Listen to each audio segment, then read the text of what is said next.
Hello, welcome. Thank you for joining us. On behalf of the National Bicycle Dealers Association, we cannot thank enough our association members, our retailers, deep membership base for continuing to show up to these important webinars, to learn, share, ask questions that we will hopefully continue to improve our industry and your business best practices. Electric bicycles have become the fastest growing segment of the bicycle business. And this development is changing the face of conventional bicycle retailing. So forward-looking bike shops have embraced the sale and service of e-bikes, but with that comes a lot of risk. And this webinar series this fall is dedicated to making sure we're covering those top important topics to keep all retailers best informed moving forward. So this is webinar number 1 of a 4-part series. And today we're talking about insurance risk. We'll also later this fall cover battery recycling, an update on our safe storage practices, and finally some technical training and certification. The webinars are open to the entire industry regardless of NBDA membership. In today's conversation, we welcome longtime industry supporter and retailer advocate Scott Chapin to update us in this informative roundtable on e-bikes and considerations for retailers when it comes to risk and liability. We also have Jay Townley from Human Powered Solutions joining us today. He's been working really close with the NBDA when it comes to e-bike considerations for retailers, and he's been a great partner and advocate for the industry. Jay, thank you for being here. So let's move over, Scott. Thank you again for everything you've done in the past with us and for joining us today. I know you got out this morning on an awesome ride and making time in your day to bring forward this important information to the industry. Scott, you are a bicycle industry risk specialist, a cyclist with Marsh and McLennan agency. Before we get in to introduce you, Rochelle, as always, just run us through any important tips when it comes to technology on today's Zoom call. Definitely. So we're happy to have everybody here. We want to encourage questions throughout the event. Please feel free to place your questions in the Zoom chat function, or as we get to the end of it, we'll really like to allow for a roundtable conversation. So if you raise the little Zoom hand, if you go into reactions, there's a little hand, then we'll be able to call on you and unmute you, and we can have an actual discussion and talk to each other. Really appreciate it. I would ask that you keep yourself muted when somebody else is talking so that there's not a lot of background noise.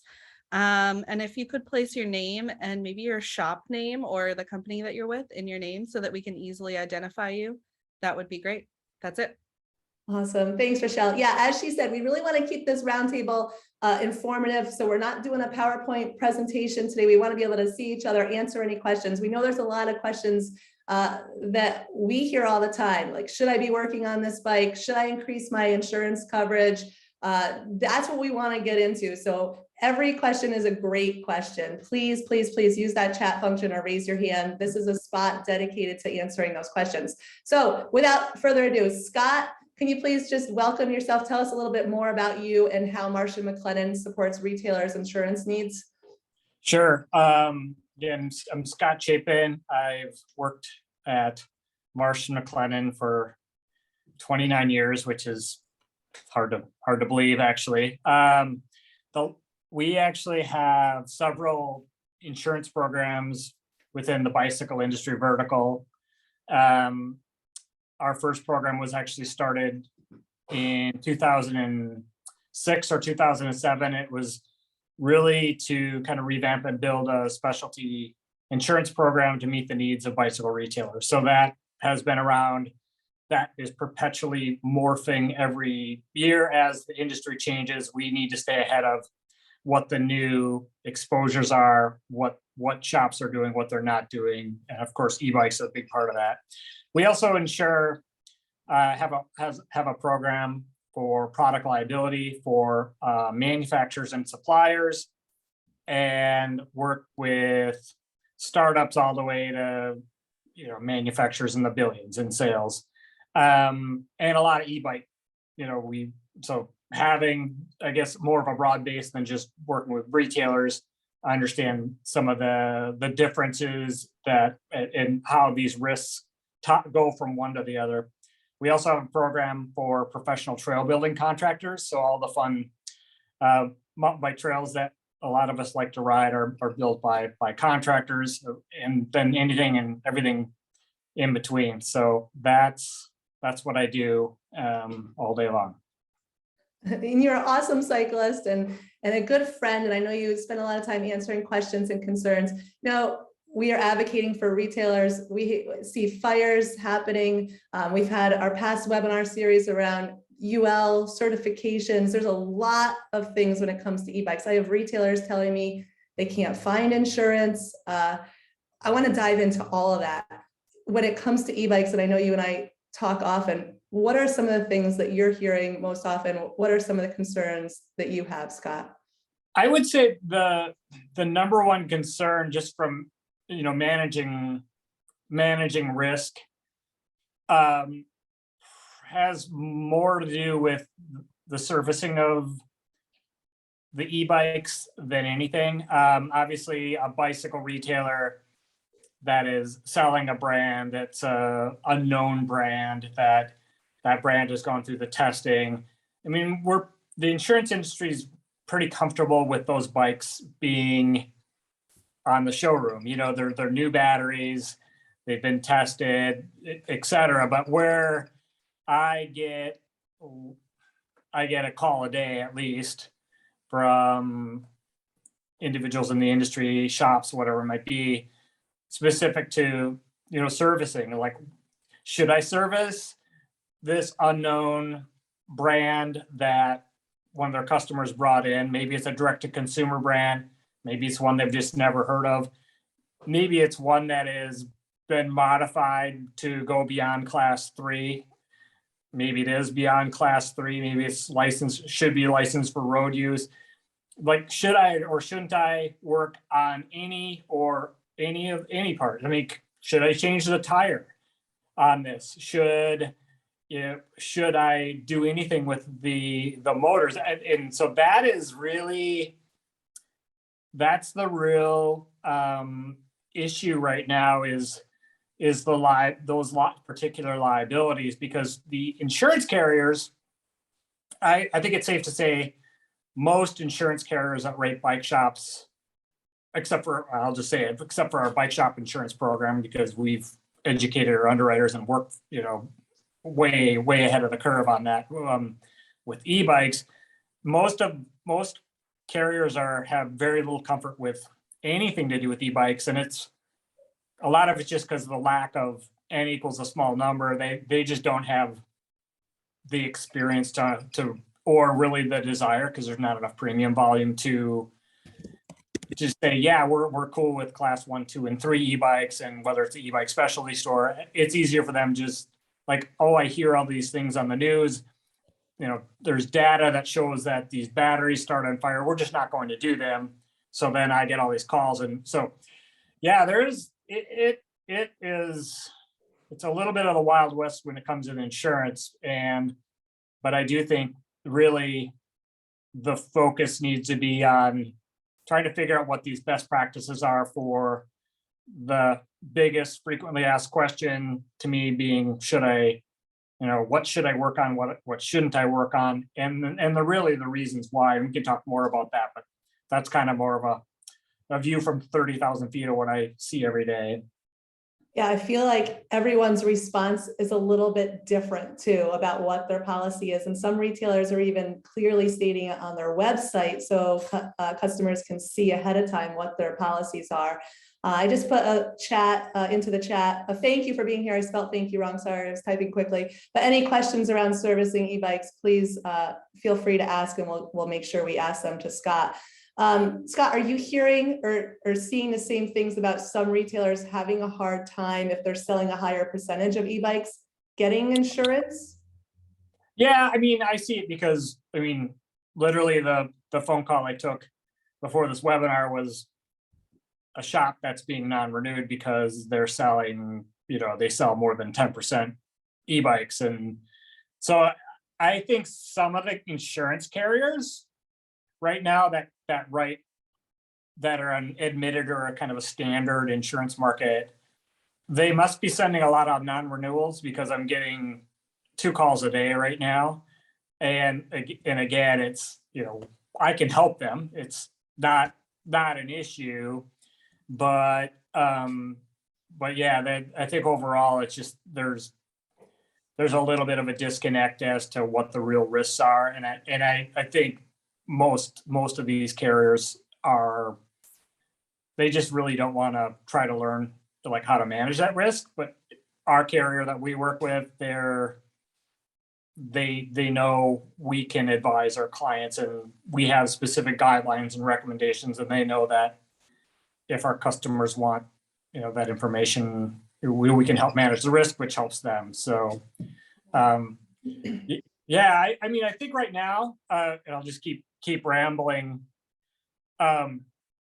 When we look at, I get a lot of questions like, well, am I covered for this?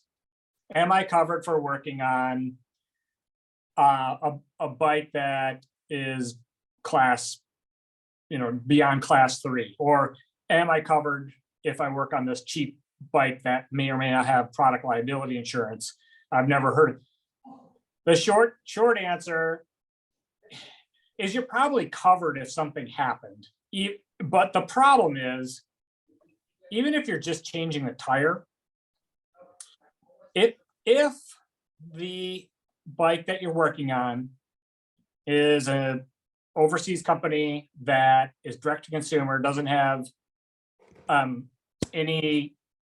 they're not in the States, meaning they don't have an office here, and they don't have product liability, is there liability for the retailer? And we've seen over and over and over and over that, unfortunately, in our society, the last in the stream of commerce, if they have insurance, you have some liability, whether you like it or not. And it drives me nuts, and it drives my clients nuts. And I don't think it's fair, but ultimately the insurance carrier, so bodily injury claim happens, you were the last to work on it, you weren't working on the motor. If something happens, what the insurance carriers are going to look at is like, well, jurisdictionally, this claim happened in Orange County, California. And because the plaintiff's attorney sent suit to the bike shop, being that they touched it last, they'll sue everybody. What is the likely outcome if it goes to a jury trial, for example? And so it's kind of baffling, but to some people, but ultimately, like, yeah, your insurance carrier is going to defend you. They're probably going to pay, because they're going to try to pay less than what the outcome would be in the jury trial. And it is what it is. I can't do anything about it. Just don't shoot the messenger. So what happens then, if you have a claim, and I'll give a few examples. I would say in the last month, I've had 5 shops come to me looking for insurance because they were non-renewed by their insurance carrier, not ours, their insurance carrier, because of a bodily injury claim. So they had a bodily injury claim, and now we're trying to replace their coverage. And so our underwriters are going to ask, like, what happened? Well, we were working on this bike. It technically is not an e-bike. It's beyond class 3. I'm just giving an example. And at the end of the day, the underwriter's like, well, this shop, they'll work on anything. Do you have any guidelines as to what you will and won't work on? Well, not really. We work on anything. We're people pleasers. We want to help all of our clients, our customers.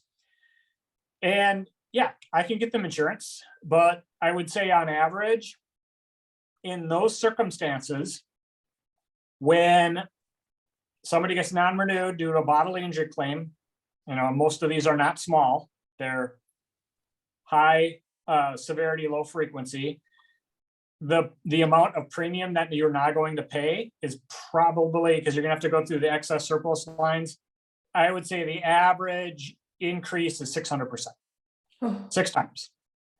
So that's where you need to kind of internally figure out, do I want to, this product doesn't seem safe, should I work on it? Well, it's a probability game. the probability of you having a claim and maybe getting in this situation where all of a sudden your payable for insurance is $40,000 more, is it worth the $65 you're going to make in labor? You have to think about these things because I see it. I'm probably one of only a few people. I see it all the time where, you know, I've had shops that decided just to close up shop because they can't afford the insurance. They can't, their lease requires them $2 million to have $2 million worth of coverage, and it's going to cost them X amount more. So, you know, you just don't want to get yourself into a claim that can be prevented if possible. I mean, things happen. It's just, it's inevitable, but, you know, ultimately that's the difficulty in trying to figure out what you should or shouldn't work on specific to e-bikes, because one, definitely a little higher risk. You know, two, there's hidden risks with the brands that you're unfamiliar with. And then, of course, I haven't even talked about the, you know, lithium ion batteries and cheap ones that might start on fire. I mean, Rad Power Bikes, I just read the article, State Farm is subrogating against them because a house started on fire or some piece of property. I can't remember what it was. So, you know, that all goes back to, could go back to a retailer too, if you were the last to work on that or chose to work on that. So that was a really long, I'm sorry for rambling on. I think you left us all with goosebumps. I mean, this is a real thing. So the reality is you're talking to retailers who are coming to you with the 600% increase. And I see Pedalworks put into the chat here that their carrier would not even cover any e-bike service work. So we need to get some clearly defined best practices. And it sounds like we need to communicate with our insurance carrier and ask questions. Like, we can't hide the fact that we're selling e-bikes or that we're working on e-bikes, because that's just going to come back to bite us, right, Scott? So best practices there. Yeah, I agree. And yeah, again, I know, and I don't want to try to sell our bike shop insurance program, but I mean, I know what we do, but I also know what, you know, a lot of these other carriers are doing, and a lot of the other carriers, because I work with them, and in a lot of cases, their largest producing broker being the size that we are. But ultimately, you know, you have to be able to, if an underwriter asks, or just, I think more importantly, just internally, when you manage risk, you want to try to prevent having a claim. And by preventing that, that's obviously going to help everybody upstream, including your insurance carrier. And knowing what these best practices are, or identifying them, that might help you be able to talk an underwriter into keeping you as a risk. And you know, a conversation we might have is, well, we only work on maybe bikes that we sell or known brands, or the electrical system. We will only work on those motors that we've had some training, because a plaintiff's attorney, if you're getting sued, the first question they may ask if you were working on unknown brands, like, what training do you have working on this particular electrical system? Well, it's the first one I've seen. Wrong answer. You know, so you can manage your risk trying to figure out what a plaintiff's attorneys would ask you, and you need to have sort of a solution. You want to be able to answer those questions opposite of what the plaintiff's attorney wants. So, you know, is there a right or a wrong answer? You know, I don't know. I mean, I personally feel, and I would say our underwriter is on the same page with me, that if you're working on a known brand, assuming they have product liability because they're, you know, a larger manufacturer, they're stateside. I mean, you know, Specialized Track, a Pond brand, whatever, you know, we know that they're going to have coverage. You can change a tire on that. You can, and they're probably going to be working with a motor system that you're familiar with. I mean, there's less risk when you're working with those types of products, and whether you're working on just the bike part or the electrical system, that's fine. It's really, what are internally, I think as a shop owner, and you need to identify what you will and you won't work on. You don't have to work on every bike part. You don't have to work on every bike that comes through the shop. And a lot of my clients are just like, not going to work on it.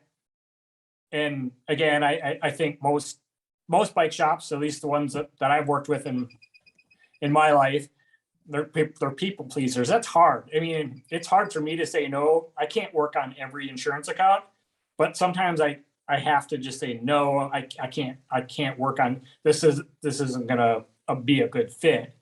And having that spelled out, because again, a plaintiff's attorney may ask you. They may ask, do you work on any bike? Do you work on any electrical system? And I mean, they may ask for that particular question, and I think because they could potentially ask that, you need to think about that, and I do think that one thing, like, I'm not a bike mechanic, but I hear my clients say, yeah, this person brought in this bike and it looks so cheap, I don't even want to touch it. Then don't.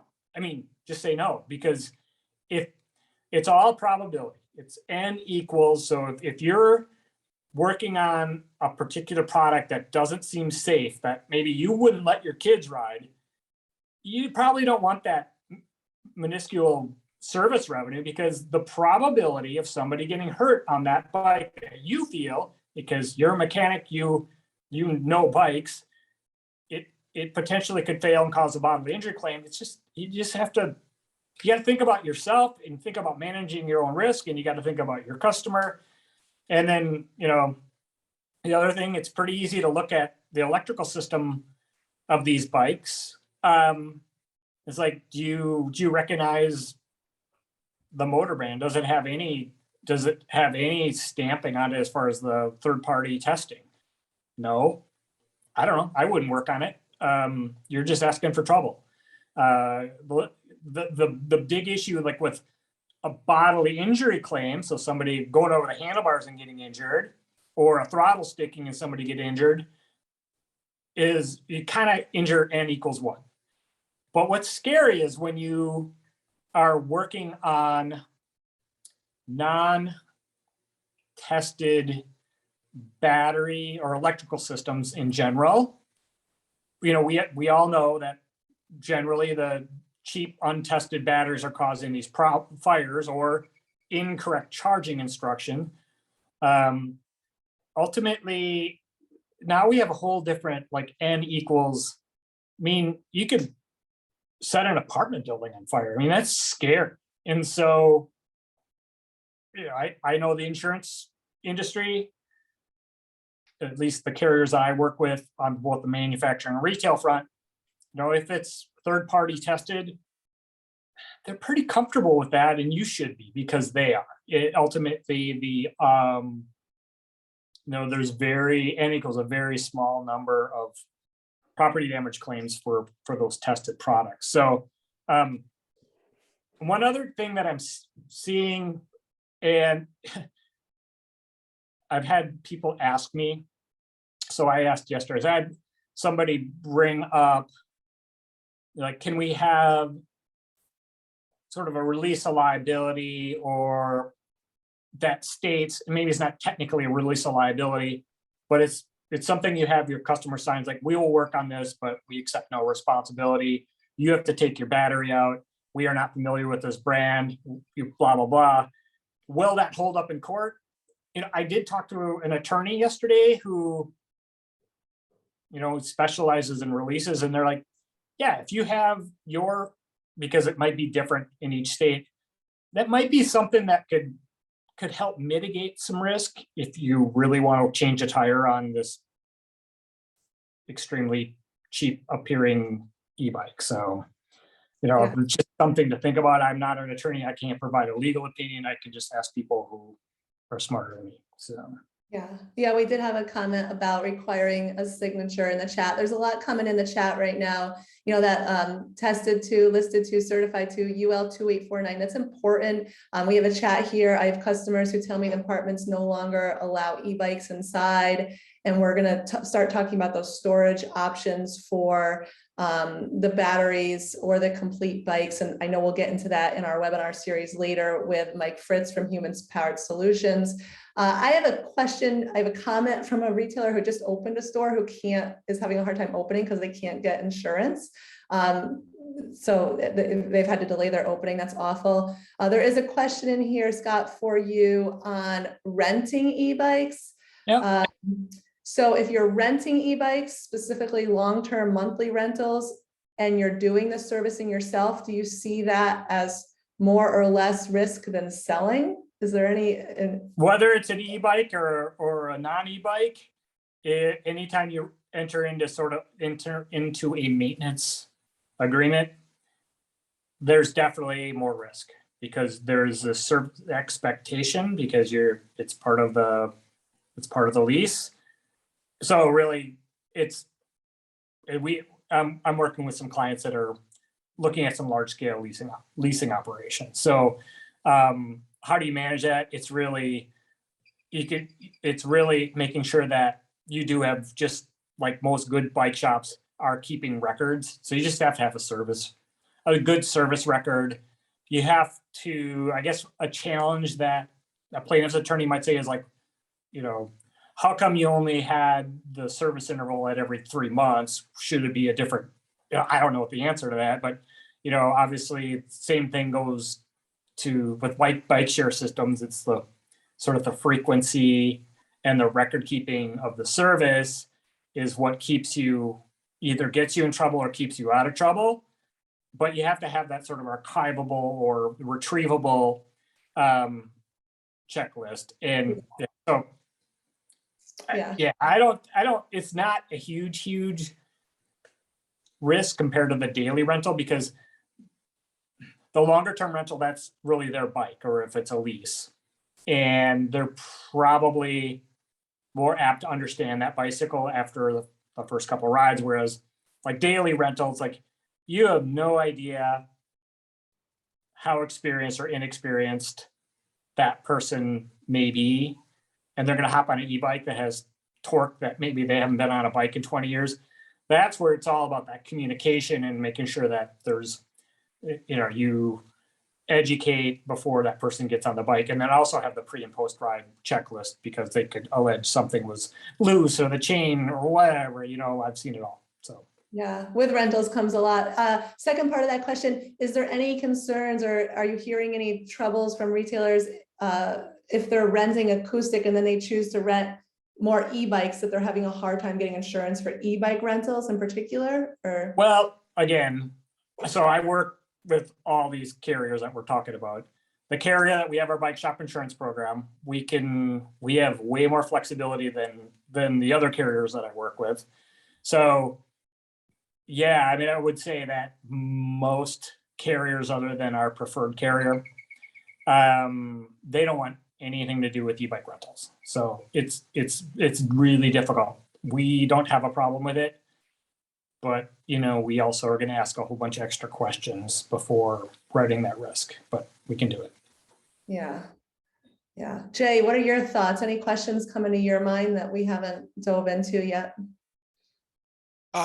Probably, Heather, the biggest question that I've got and our organization has is the best practice that a dealer can employ to make sure, number one, they've asked the people they're doing business with, the e-bikes that they represent, they need to go to those e-bike manufacturers and ask for a certificate of insurance.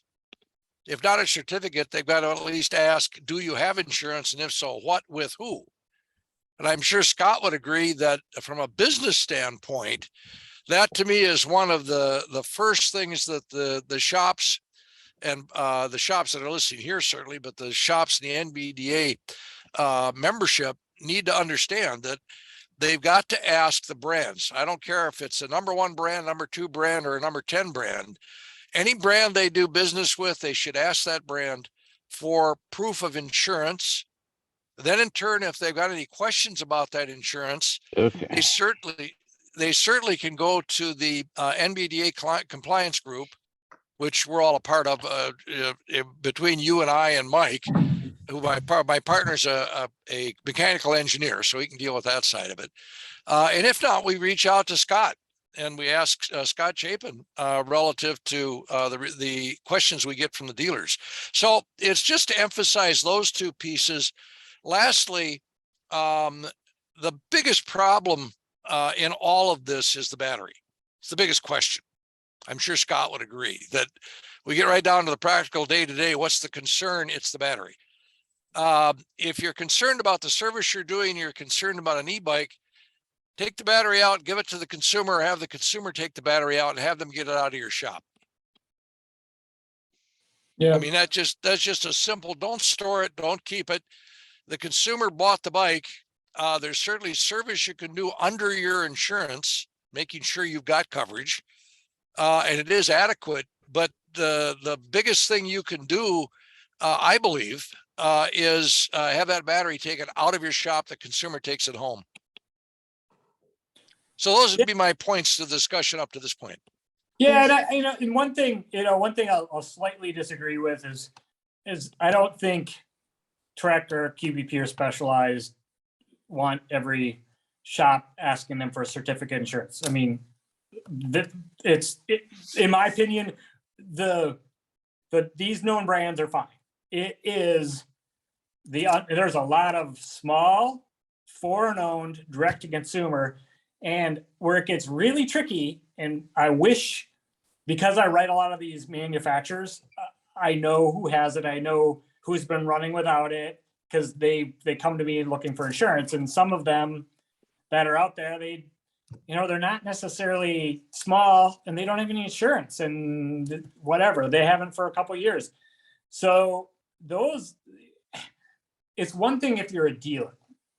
So if you're selling brand X, Y, and Z, you have every right to ask for that these brands have coverage. And I have this conversation with especially with e-bike specialty stores, like, what brands do you sell? Like, just, they might list them off and I can't say who does and who doesn't. I'm like, you may want to just ask for certificates of insurance just to make sure. And then, but the toughest part is when you are servicing these bikes, you don't have a contractual relationship. You're not a dealer. You don't even know who to ask. And so that's where it's like, I wish that there was like a public database where,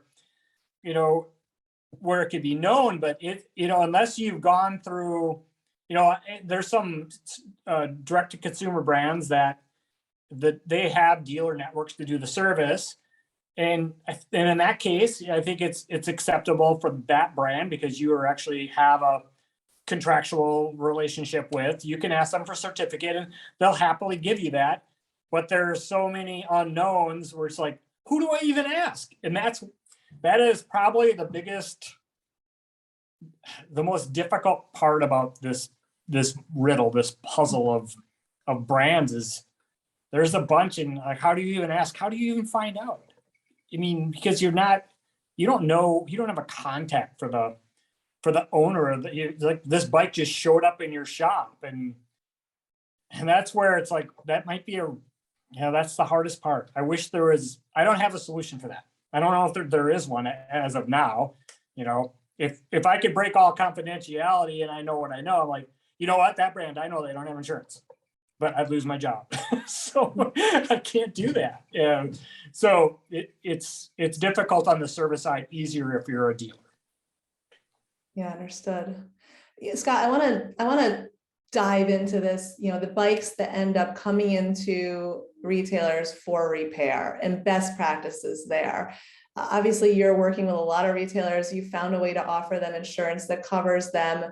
Is there any, I mean, we went into this already, but more particular, like, define things. Should they be listing on their website what bikes they will and won't? Should they only work on bikes that they sell in store? Like, is there just going a little bit more, like, just to give our people that are listening today or here with us today, just some more best practices there? Yeah, it's a little bit, it's kind of up to the shop's risk tolerance. So I have some clients that they're like, you know what, we only work on bikes that we brands that we sell, or electrical systems that we have gone through certain, let's say they're trained with Shimano or whatever. So that they have those rules, and that's that. Then those are usually the shops that really want to mitigate risk to the best of their ability. So that's like really narrowly defining and probably limiting the amount of revenue that they can get, because they're not going to work on anything other than what they defined. And then, then on the flip side, and I'll answer your question in a second, but on the flip side, I know shops like, well, we'll work on anything. And I know some big shops like multi-locate, we'll work on anything, we don't care. Mhm. So I would describe that as they have a different risk tolerance. They would rather well, we have insurance and we just want the revenue, and we'll do our best and hope for the best. And then there's some in the middle that are, in between the two. So I don't know if there is, if for me, I try to manage risk. So I try to, if somebody's like, well, what should we do? We're really concerned. We want to try to mitigate risk. Then I will make that recommendation that, I'm a risk manager. You probably should only work on known brands. You should probably only work on the electrical system if you've had some training or familiarity, or know that those are tested, and you can look right on the motor to see if, at least if you look for a UL sticker, a CE sticker, or whatever it is. Yeah. So the best, what I think the best way to provide practices is more talk about what it could cause you the highest probability of having a claim. And that would be, again, probably not work on bikes that you feel are so low quality Mhm. that you just don't feel they're safe. Don't do it. Or brands like, we don't know anything about this. We have never seen any of these bikes ever, or we have never seen this electrical system, and I don't see that it's been tested. I think that's pretty safe to say that if you are adverse to risk, that you just don't work on those, and make sure your employees know, not just the owner. Everybody's got to be on the same page, because owner isn't there all the time. So is there, I might be writing something in the near future, which is going to probably answer that question a little bit better, but Thank you. So it's a tough question. Yeah, and for anyone who joined us late, Scott earlier in the discussion was saying that he is seeing retailers who have had an incident at their store, having insurance premiums that are coming back at 600 times what they were in. For 600%, 6 times. Yep. I'm sorry, 6 times. Sorry, and that's a real thing. So we want to avoid. Yeah, that would be. Question: is there ways for retailers to show that they're minimizing risk by maybe having safe storage facility for these batteries that would help with a reduction in premium? Is there any things that retailers can do that'll maybe be looked upon as more favorable to insurance carriers? I think that goes back to, I was actually talking to one of the heads of loss controls at one of the insurance carriers, and it kind of goes back to, what are they comfortable with and what are they not comfortable with having, it even got brought up with the recycling program. The bikes that have where the batteries are tested, as long as they're not damaged, not a lot of heartburn with the insurance carriers, because they feel that they're safe. So unknown brands, potentially damaged brands, obviously I think the gold standard would be just get them out of your store, whether you store them store them someplace else in a safe container, and that's a whole nother conversation. What's safe and what isn't, because the lithium-ion batteries, the containers that many risk managers recommend are designed to keep fire out, and we're looking for something to keep fire in. It's different. So yeah, I think the safest thing is damaged battery, unknown battery, just keep them out of your store. Yeah. And I want to let everyone know that we are at the NBDA working with Human Powered Solutions to create a database of insured and certified to brands. This is going to take some time, but it is something that we're working on creating so it'll be easily accessible to you. And we even have someone from the UL team on the call today, and we're staying close with their team. So we are taking this very seriously, being as proactive as we can be. It's just going to take a little time for us to get this database compiled. Scott, anything else I haven't asked you about, just thinking into the future that we might want to cover? I mean, I think I've kind of highlighted the hot topics. And as soon as we're done with the webinar, I'll think of 4 things, but that's not going to help us.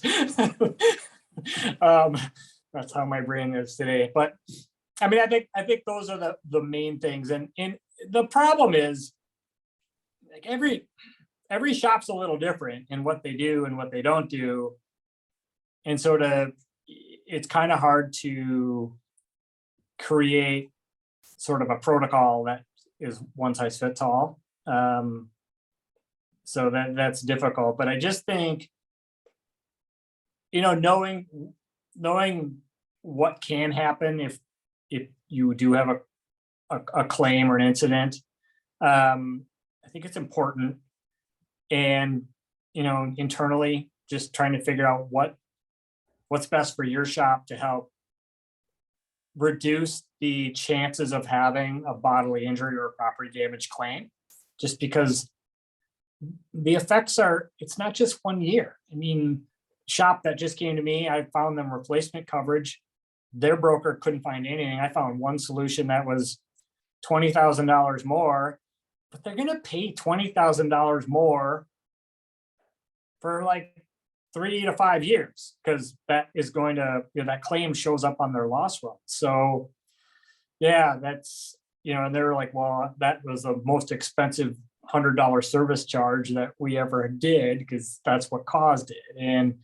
And so, you just want to be mindful of the long-term implications of working on, it's not just e-bikes, any bikes. I mean, it could just be a cheap analog bike. So same thing, just you have these implications. Any bike, yeah, any bike that our team touches, it comes with a risk. So it's important. This is definitely something to get your staff around and really educate your staff behind the why, because there's a lot here. Scott, would you say it's safe to say, even based on the fact that you just said you're working on something, you're going to maybe write something, that this is an ongoing thing that we're all still putting our arms around and understanding better? Oh yeah, for sure. It's,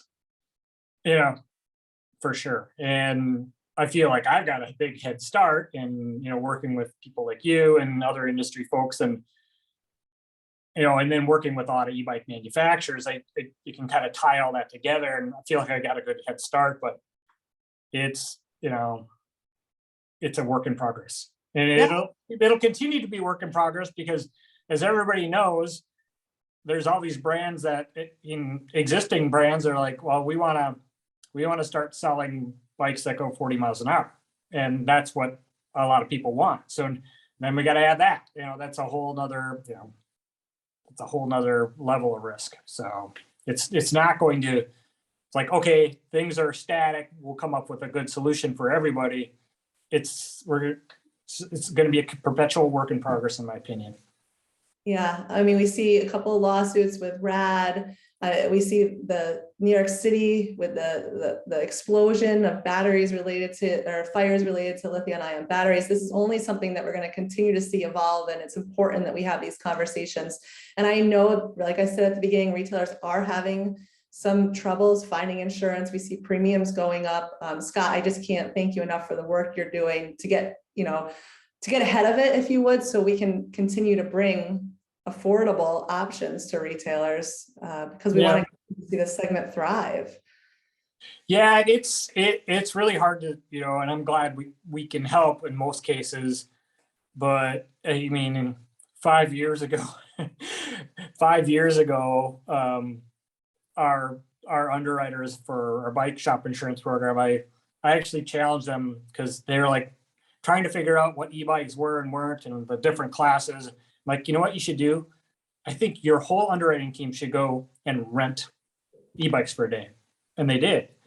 And that kind of helped open the communication. So, it's been a 5-year process, and it's always changing. So that's just, I thought I'd just share that. That's kind of how I got them okay with it, because they weren't okay with e-bikes, not super okay with them 5 years ago. So.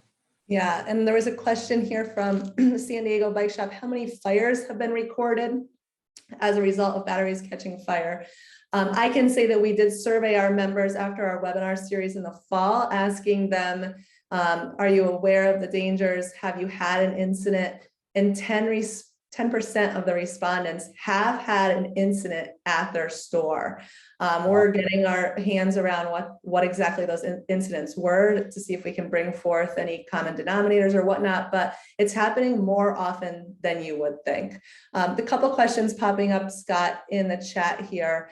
Oh gosh, I'm so sorry. Jason from Road and Trail Bicycles, he's in Florida and just went through the hurricane that brought unprecedented flooding. He saw the bulletin that we put out about e-bike battery and the hazards. How can we protect ourselves from seeing these batteries from brands we know showing up in our shop? Oh, external signs of damage. Ooh, I don't know if this is a question that anyone on this call can ask or answer. How would we know if a battery has been through a flood? Yeah. I can't answer that either. I'm so sorry, Jason. I can connect with Mike Fritz offhand and see if I can email you and see if I can get an answer for that.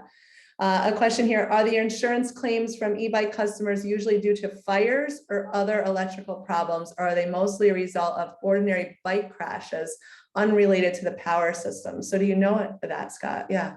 I would say it's everything. I mean, so I think it boils down to the chances of if the chances are higher that somebody might get injured on an e-bike versus a non-e-bike, the chances of having a lawsuit then are greater as well, just because you just don't know what percentage of those people are going to get mad and their neighbor's a personal injury attorney. So, but it's all, and obviously I do see a lot of claims just due to the speeds, and a lot of people that haven't ridden a bicycle in a long time and they get an e-bike, they probably haven't been able to produce that kind of torque around a corner or accelerate or go that fast in 20 years. And so things happen, and sometimes things happen and there's really nothing wrong with the bike and there's not liability, but it doesn't mean that there's not a suit. And then, so we just see just sort of the traditional same types of claims that we see with the traditional bicycle. And then we do see some property damage claims. I see more of that on the manufacturer side, just because it's N equals a much bigger number. So if we, insure an e-bike manufacturer that, produces 80,000 units a year, yeah, we're going to see more because there's more. And a lot of them have to do with incorrect charging. And that's why we always ask for the charging instructions. We want to see that when we underwrite. And if it's not crystal clear, the underwriter's like, I don't think we want to insure the risk because, it doesn't say what you can and can't do. Well, we had a property damage claim where somebody charged their e-bike battery on their radiator and burned their garage down. Luckily, it was just a garage, but it was very crystal, the insurance carrier got out of the claim because it was very crystal clear that there's even pictures in the manual, don't do this, it's bad. So yeah, it's all over the board. Yeah, and just for the retailers that are listening and that will watch this in the future, we do have, courtesy of Human Powered Solutions, a PDF on our website that our members can access and print out and give to consumers at the time of purchase that have some safe storage, handling, charging tips as well. So that could be something that you might want to consider. So Chad, great question in the chat here about maybe an indicator for moisture. I don't know if bike batteries have the same indicator for moisture, but I'm going to touch base, as I said, with Mike Fritz of Human Powered Solutions, and we'll get back to everyone on that. We will have a recording of this meeting available to everyone on our YouTube channel following. And then can you provide the link to the PDF? If Rochelle can put the link to that in the chat here, that would be great. Is there any other questions from anyone on the call? Jay, anything that you wanted to make sure that we covered that we haven't touched base on? No, this has been very, very informative. Thank you, Scott. Thank you. I also realize it's the Wild West and completely agree with Heather that we're still working and learning. And so is Scott, I know from talking to him. All of us are involved in the issue. We'll do our best to collect information. Some of the things you've asked for, registries for any number of aspects of this we're working on, as Heather said. But Scott, you've done an excellent job of covering what's available today and what can be said today. We just have to keep making sure we're communicating, because we're building a body of knowledge, and there'll be a tomorrow when we'll talk about what we've found out as this evolves. Great. Yeah. So we did put Scott's contact information was in the chat earlier here. If you scroll back, hopefully everyone did see it. Yeah, so thank you, Christy Joe, for putting that right in the chat. So it's right in there. Couple new messages. Rochelle did put in the chat as well, the consumer information PDF. Can we force or offer customers to buy insurance? Damon, can we force? Oh, to have the customers buy insurance for their own e-bike? Is that the question, Damon, I think? Scott, are you interpreting that way? Yeah, I'm not yeah, so you can't. I mean, a shop can't force anybody to buy insurance for their bicycle. Yeah, you don't have, I don't think contractually there's, unless you're leasing it and you have financial, you are just like a bank would needs to be listed as a loss payee because they have financial interest in it, but no.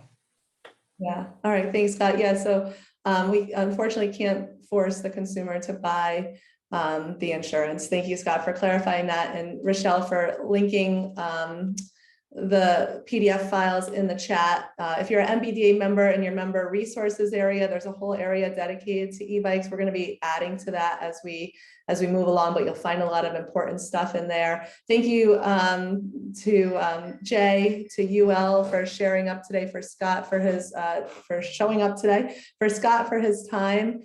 This is not an easy subject. It's scary. Yeah, I see a chat here. It's scary. But it's something that's really important that, today you review your policies. These are some important considerations. Do what's best for your store. You do not want to put yourself in a risky situation. We want everyone to run profitable businesses, to be happy, to be thriving. So this is an important topic. Scott, thanks again. Everyone, thank you for joining us. Have a great weekend. And as I said, we will have this on our YouTube channel later today, so you can share it out with your team. I appreciate you all, and keep being awesome. See you guys later. Thank you so much. See ya.